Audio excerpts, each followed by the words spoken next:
there, Libra. Welcome to your December 2025 love reading.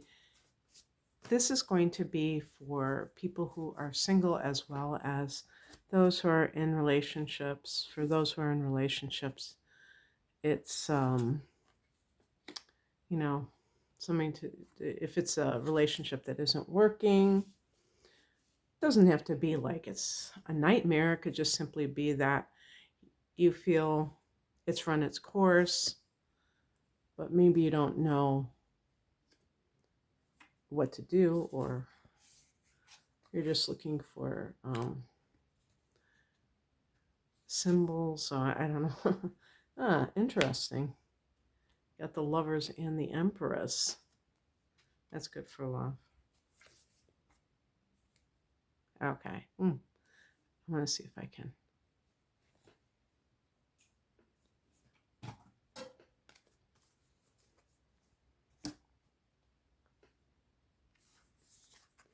The heart of the matter is the Empress. This is a card that is, you can see the symbol for Venus in the heart. This is a card that connects to both Taurus and Libra.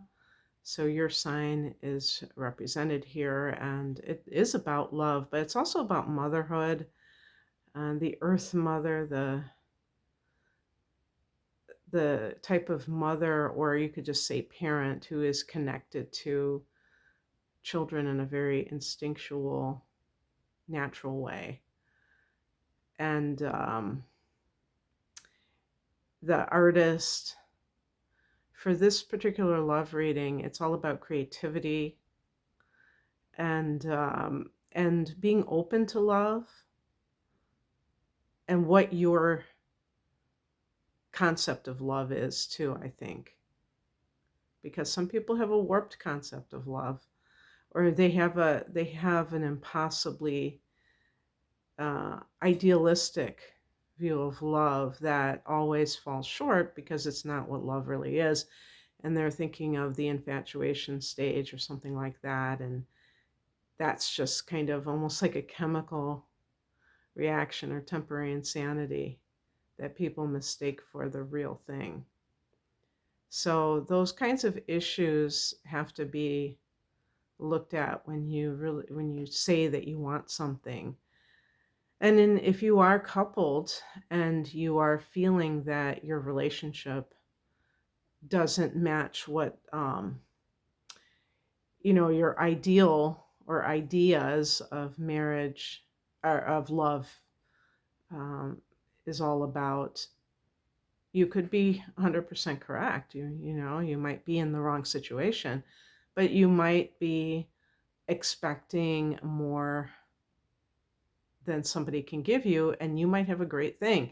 Like an example that I think is pretty commonplace is if a woman expects a man to say I love you, and that's really difficult for him, but he's kind to her and he's does things for her, and there's no evidence that he doesn't love her. And if that's like something that's just kind of sticks in your craw and it's so important for you, then you're gonna devalue somebody who might be the greatest thing that ever happened to you. But I mean, I do believe sometimes it is possible that we love someone and they really, or that we are with someone who is kind and all these great things, but they're not really for us. So I'm not saying that even somebody like that is ultimately who you're meant to be with. So you have to balance these things. But also, if you want children, this is a card of motherhood. So it's like, who do you want to be co-parenting with you? Whether you're together or not, you're going to be with that. You're going to have contact with that person. In the past position is the Ten of Swords, and this can indicate betrayal. So this may mean that it's more difficult to trust. Libra can be, Libra is right next to Scorpio, so you could have Venus in Scorpio, Mars in Scorpio, or, Mercury in Scorpio. You could have the moon in any sign, and some signs, I'm not just going to pick on Scorpio, but, some signs are more sensitive, like Pisces, Cancer, possessive, like Taurus. and it may alter how love shows up for you and how you feel. Like if something were to happen where somebody does go outside of the marriage, how does that affect you? For some people, it could be devastating. For some people, could be, angering, but they use that as fodder to move on. The higher message is the Five of Pentacles. Like, this is poverty consciousness, believing that there's only so much to go around, and oh, this person asked me out, or I'm with this person, I should stay with them forever, because what about if I can't find anybody else? And Libra really does tend to want permanent relationships, which is fine. But the thing is, it's having that partnership with the right person is so important. So examining your beliefs of scarcity and whether or not that's informing your decisions to stay with somebody is crucial. What crosses you is the Three of Pentacles. Yeah, sometimes when you see three in love readings, it could be there's a third party. Also financially, this is a card of financial abundance. So the fear, especially, with being coupled of like, well, my lifestyle will be diminished if I leave this situation. That can be a concern. So a person may stay with someone, or even if you're single, you might be like, well, I would like to have this in my life because it will better my life.